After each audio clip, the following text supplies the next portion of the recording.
Children of God, the biggest thing is when people judge you and they don't even know your life story.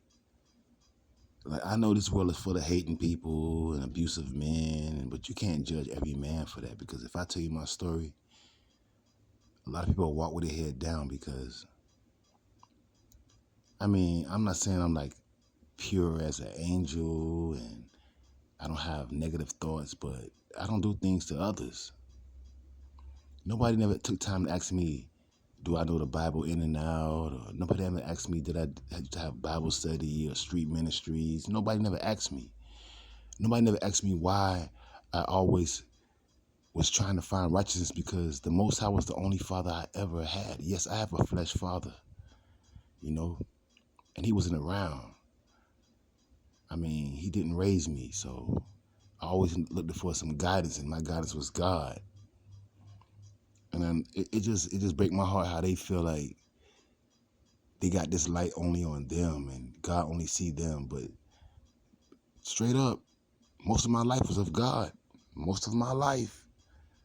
And every time I involve a person in my life, a female, I can't blame them, but it take my attention from God. Because when I'm to myself, it's like I'm just devoted to everything God say. Because some people, they'll act like they have God just to get around you. And then that's the infiltration, that's the Trojan horse. Like like my ex-wife, she used to write things down, the scriptures, used to have Bible study, but she was all into the flesh. And then when we conceived my first child, it's like that's when all the drama, all the hell broke loose. Like, just when the mask came.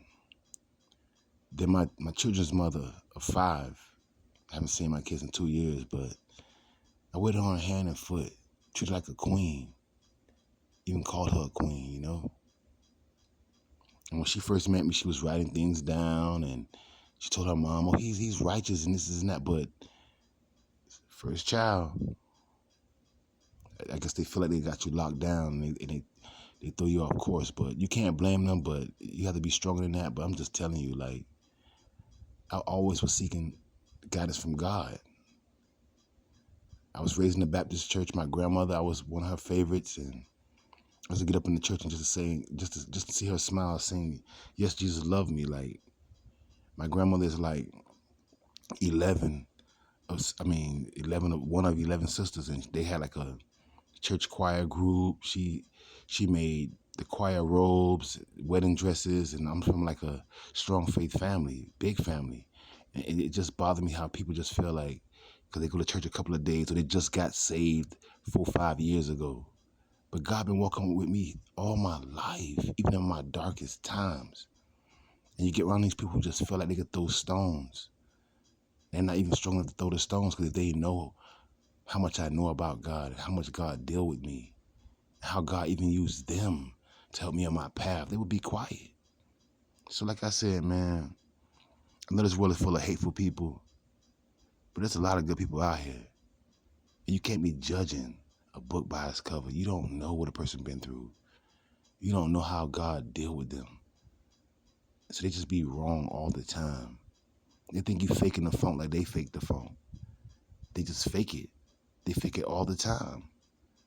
And at the end of the day, they got to sit back and talk to God like, "Father, I know I just lied, or I know I just stole, or I know I just deceived somebody." When you know everything that goes wrong, you know it's wrong and you know it's right, but what's wrong is when they judging you. What's right is when they give you a chance. And all I'm saying is, I'm more into God than anything in this world. I put it in my music.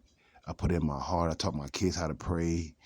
I mean, I got 7 beautiful kids, 4 daughters and 3 handsome sons. And I just want them to be God-fearing and respect people in life, but it's crazy. People will actually use your children against you because they know you was good to them and they did their little deceitful betrayal things. But these newcomers, they just even worse. They just met you and they judge. So I notice when I'm single, the Most High God is working with me and I give him full attention. But there's a lot of people, man, they fake the funk. They act like they love God just to get your attention. They know ain't no other kind of way they can get you to sit around them and trust them. But I trust in the Lord, y'all. I really do. Like, I really do. And I thank the Almighty Creator for sending certain people to help me out in this journey of mine. But it's wild, like how I get judged.